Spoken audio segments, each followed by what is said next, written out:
You've probably heard a lot about net neutrality recently. If not, here's a quick recap.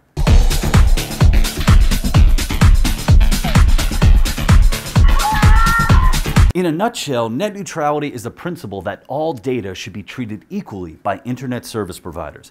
For example, traffic to Google or Bing is treated the same by your ISP, though Bing may be faster since you're the only one using it. Net neutrality proponents say this provides a level playing field for newer sites to compete with established ones. Treating data equally sounds good, but is it being treated equitably? Take streaming media.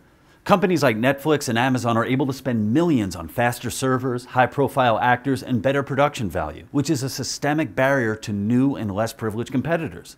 This is where affirmative action for data comes in. With affirmative action for data, ISPs will have to pair each Netflix show with a quota of low-budget videos competing against them. For example, between episodes of Stranger Things, you'll be presented with footage from the very best University of Delaware student films as well as not the best University of Delaware student films.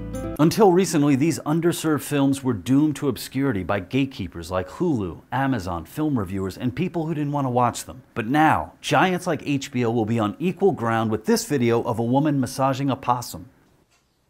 Oh, that feels good. The successful television show Shark Tank will be paired with Mark Tank, a series about this dude Mark's fish tank.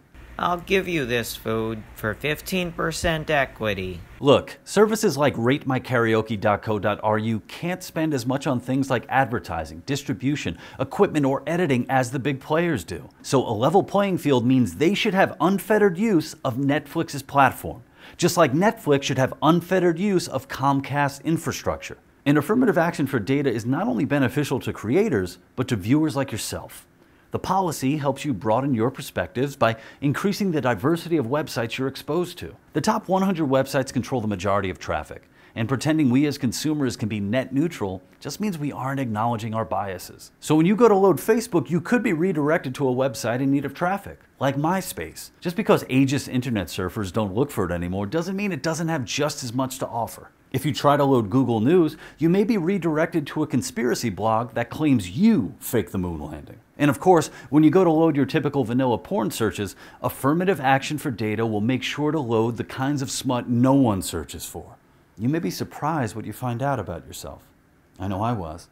Only when truly equitable data treatment is enshrined into federal law will we be free to hear the voices we really don't want to listen to. What do you think of net neutrality? And what channels would you like to see get affirmative actioned? Ours maybe? Let us know in the comments, but first subscribe for new videos every week. Also, if you could tell us whether it's pronounced possum or opossum, let us know in the comments.